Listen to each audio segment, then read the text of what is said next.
কয়েক মাস পরই রাজ্যে বিধানসভা নির্বাচন। তার আগে আদালতে বড় জয় পেল বিজেপি। মুকুল রায়ের বিধায়ক পদ খারিজ করল কলকাতা হাইকোর্ট। দলত্যাগ বিরোধী আইন অনুযায়ী মুকুল রায়ের বিধায়ক পদ খারিজ করা হল। একই সঙ্গে বিধানসভার অধ্যক্ষের সিদ্ধান্ত খারিজ করে দিলেন বিচারপতি দেবাংশু বসাক এবং বিচারপতি মোহাম্মদ সাব্বার রশিদির বেঞ্চ। অত্যন্ত খুশি।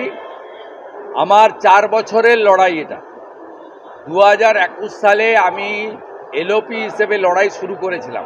মোট 54 এমএলএ কে ভয় দেখিয়ে সুইচ ওভার করিয়েছে।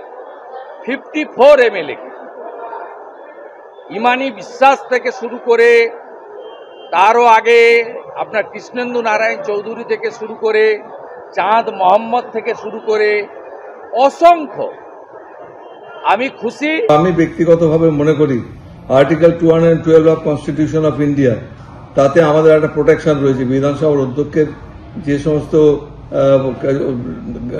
যে কার্যকলাপ রয়েছে তার উপর সাধারণত হস্তক্ষেপ করা যায় না। কিভাবে এমনি হস্তক্ষেপ করলেন আমি রায় না দেখে কিছু বলতে পারবো না। 2021 সালে মুকুল রায় বিধানসভা ভোটে বিজেপির হয়ে যেতেন, কিন্তু এর কিছুদিন বাদেই মমতা বন্দ্যোপাধ্যায় ও অভিষেক বন্দ্যোপাধ্যায়ের উপস্থিতিতে তৃণমূলের সদর দফতরে পৌঁছন। এরপর তাকে বিধানসভার পাবলিক অ্যাকাউন্টস কমিটির চেয়ারম্যান করা হয়। কিন্তু এই সিদ্ধান্তে তীব্র বিরোধিতা করেন শুভেন্দু অধিকারী। দলত্যাগ বিরোধী আইনে মুকুল রায়ের বিধায়ক পদ খারিজের দাবি জানান তারা, কিন্তু সেই আবেদন খারিজ করে দেন অধ্যক্ষ বিমান বন্দ্যোপাধ্যায়। তিনি দাবি করেন যে মুকুল রায় বিজেপিতেই আছেন। এই বিতর্কের জল গড়ায় হাইকোর্ট থেকে সুপ্রিম কোর্ট পর্যন্ত।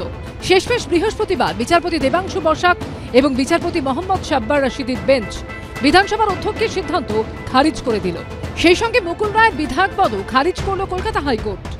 এটা সংবিধানের জয় এবং 2011 সাল থেকে CPM, Congress, RSP, Forward Bloc, Samajwadi party 21-এর পর থেকে বিজেপি টার্গেটে ছিল এবং কংগ্রেস সিপিএম পারেনি লড়তে। মোট 54 এমএলএ কে ভয় দেখিয়ে সুইচ ওভার করিয়েছে।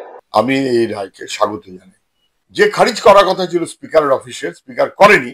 মুকুল রায় এবং শুভেন্দু অধিকারী জেলায় জেলায় ঘুরে ঘুরে দলত্যাগ ব্যবস্থা করেছেন। সেই মুকুল রায় আজকে খারিজ হলো। যিনি দলত্যাগ করাচ্ছিলেন দলত্যাগে খারিজ হলেন, এবং যিনি দলত্যাগ করাচ্ছিলেন সেই শুভেন্দু, তিনি আজকে খারিজ করালেন। আমি জানি না বৃত্ত সম্পূর্ণ হলো কিনা। মুকুল রায় বর্তমানে অসুস্থ। তার বিধায়ক পদ খারিজ হয়ে যাওয়ায় কৃষ্ণনগর উত্তরের বিধায়ক পদ খালি হয়ে গেল। তবে এই আসনে এখন নতুন করে আর উপনির্বাচন হওয়ার সম্ভাবনা কার্যত নেই। তার কারণ বছর ঘুরলেই বিধানসভা নির্বাচন হবে। সৌভিক মজুমদার, আশাবুল হোসেন ও বাচ্চু দাসের রিপোর্ট, এবিপি আনন্দ।